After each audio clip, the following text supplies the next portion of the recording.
नमस्कार, स्वागत है आप सबका राजनीति के इस अखाड़े में। मेरा नाम है अजय सेठिया।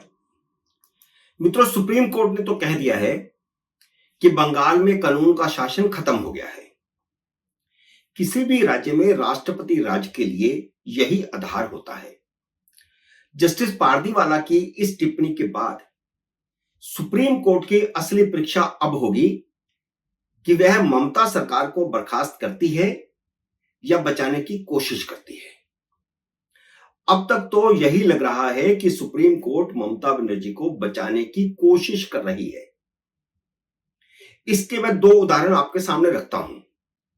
पहले दिन सुप्रीम कोर्ट ने डॉक्टरों की सुरक्षा के लिए टास्क फोर्स के गठन की बात करके उनसे हड़ताल खत्म करने की अपील की, जबकि असली मुद्दा देश भर में डॉक्टरों की सुरक्षा का नहीं था।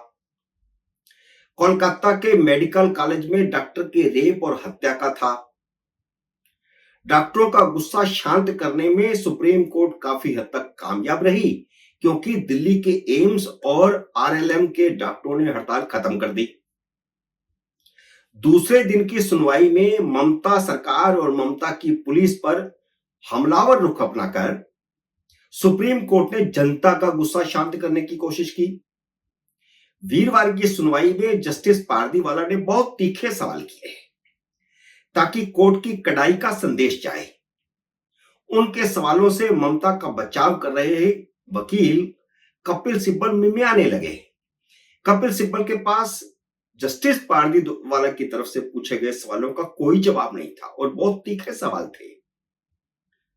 मर्डर कब हुआ, एफआईआर कब दर्ज हुई, पोस्टमार्टम कब हुआ, किसकी एफआईआर थी, ये सब तीखे सवाल थे जिनके जवाब नहीं थे, और जो जवाब कपिल सिब्बल दे रहे थे वे गलत थे। कुछ कागज बाद में जोड़े गए थे, उसे भी जस्टिस पारदीवाला ने पकड़ा। जस्टिस पारदीवाला ने यहां तक कहा कि बंगाल में कानून का राज नहीं है, वहां सीआरपीसी का पालन नहीं हो रहा है, ममता बनर्जी अपना ही कानून बनाकर चला रही है। ऐसा उन्होंने अपने 30 साल के न्यायिक कैरियर में नहीं देखा। अगर यह सब कुछ है तो उनका असली इम्तिहान तब होगा जब वह फैसला सुनाएंगे। अगर वह बंगाल में राष्ट्रपति राज की सिफारिश नहीं करते तो साफ है कि सुप्रीम कोर्ट ने यह केस डॉक्टरों और जनता के गुस्से को ठंडा करने के लिए अपने हाथ में लिया है, जबकि हाई कोर्ट तो सही दिशा में चल रही थी। उसने तो सीबीआई जांच के आदेश दे दिए थे और राज्य सरकार पर सख्ती करना शुरू कर दिया था। हालांकि सुप्रीम कोर्ट की कोशिशों के बावजूद जनता का गुस्सा बढ़ता जा रहा है। सौरव गांगुली और विवेक अग्निहोत्री जैसी हस्तियां आंदोलन में कूदी हैं। कुछ और कलाकार भी जो अब तक चुप बैठे थे वे मैदान में आए हैं। 2 दिन की सुनवाई के बाद 15 दिन सुनवाई टालकर सुप्रीम कोर्ट ने अपनी मंशा साफ कर दी है कि वह ममता को बचाने के लिए हाई कोर्ट के बीच में कूदी है। सुप्रीम कोर्ट शाहीन बाग के धरने और किसान आंदोलन के समय भी ऐसा कर चुकी है।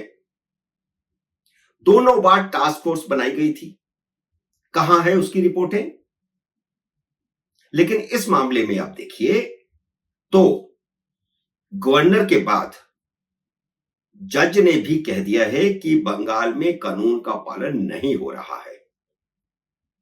फिर नरेंद्र मोदी किसका इंतजार कर रहे हैं? उन्हें तुरंत कैबिनेट की बैठक बुलाकर बंगाल में राष्ट्रपति राज लगा देना चाहिए। अभी वह विदेश दौरे पर हैं।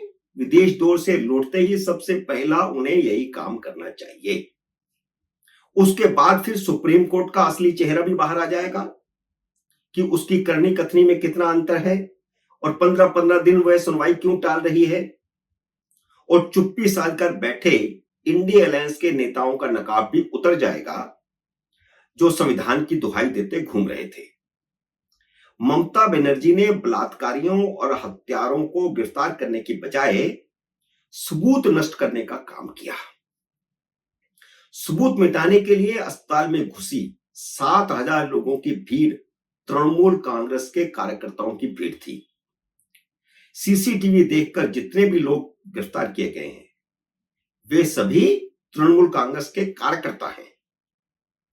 तो ममता ऐसा क्यों कर रही थी? उस हॉस्पिटल में इस हत्या के क्या क्या राज छुपे हैं, इसके अलावा उस हॉस्पिटल में क्या क्या और हो रहा था, और सुदीप घोष जो वहां का प्रिंसिपल था उसके साथ ममता के पुराने संबंध, राजनीतिक संबंध किस हद तक थे, भ्रष्टाचार के उस पर बहुत आरोप थे, उस भ्रष्टाचार में ममता बनर्जी और उनकी तृणमूल कांग्रेस किस हद तक शामिल थी, ये सारी चीजें खुल सकती हैं अगर प्रिंसिपल सुदीप घोष का नार्को टेस्ट हो। शुरू में पुलिस को झूठी रिपोर्ट देने वाले कॉलेज के प्रिंसिपल सुदीप घोष को बर्खास्त करने की बजाय, गिरफ्तार करवाने की बजाय ममता बनर्जी ने, उन्होंने तो इस्तीफा दिया, ममता बनर्जी ने उन्हें बड़े अस्पताल में ट्रांसफर कर दिया। किस लिए? इसका जवाब तो ममता बनर्जी को देना होगा। जबकि उस डॉक्टर के खिलाफ, उस प्रिंसिपल के खिलाफ मानव अंगों को बेचने, लाशों की तस्करी करने और भ्रष्टाचार के कई आरोप पहले से ही लगे हुए थे। और तो और घोष का बचाव करने के बाद ममता बनर्जी खुद प्रदर्शनकारी डॉक्टरों के खिलाफ प्रदर्शन करने पर मैदान में उतर आई और इंडी अलायंस के प्रधानमंत्री पद के दावेदार राहुल गांधी बड़ी बेशर्मी से ममता का बचाव कर रहे हैं। एक ट्वीट लिख देने से कुछ नहीं होता है। जब एक पत्रकार ने उनसे सवाल पूछ लिया तो अपनी आदत के मुताबिक उन्होंने पत्रकार से कहा कि वह असली मुद्दों से ध्यान हटाने के लिए यह सवाल पूछ रहे हैं, और वह इस तरह की बातें पत्रकारों से कई बार कर चुके हैं। जब भी कोई पत्रकार प्रेस कॉन्फ्रेंस में उनसे कोई सवाल, टेढ़ा सवाल पूछता है तो उसका जवाब उनके पास नहीं होता, वह उसे भाजपा का एजेंट बता देते हैं। उनसे कोई भी पत्रकार कोई भी सवाल पूछ ले जो जिसका जवाब उनके पास नहीं हो, क्योंकि उनकी बुद्धि का एंगल कितना है, वो बालिक बुद्धि कहते हैं नरेंद्र मोदी, तो वो जाहिर हो जाता है। लोकतंत्र और संविधान उनके प्रिय डायलॉग हैं। बंगाल में लोकतंत्र और संविधान दोनों की हत्या हो रही है, तो वह न बयान देते हैं न बंगाल जाते हैं। नरेंद्र मोदी से कह रहे थे कि मणिपुर क्यों नहीं जाते, तो साहब आप कलकत्ता क्यों नहीं जाते? जहां ममता बनर्जी अपनी पार्टी के किसी नेता को भी सच बोलने नहीं दे रही, आप लोकतंत्र की दुहाई देते हैं ना। शांतनु सेन को इसलिए प्रवक्ता पद से हटा दिया गया क्योंकि वह डॉक्टरी हड़तालों के साथ खड़े हो गए थे। तृणमूल कांग्रेस के ही सांसद सुखेंदु शेखर ने सीबीआई से कहा कि वह कॉलेज के प्रिंसिपल और पुलिस कमिश्नर से पूछताछ करे। इस पर बंगाल पुलिस ने उन्हें नोटिस भेज दिया। तो बंगाल पुलिस ने जो नोटिस भेजा है, क्या वह बिना ममता बनर्जी की इजाजत के भेजा होगा? जो भी जरा सच की आवाज उठाने की कोशिश करता है, उस आवाज को कुचला जा रहा है और राहुल गांधी लोकतंत्र की दुहाई देते हैं, संविधान की बड़ी बड़ी बातें करते हैं।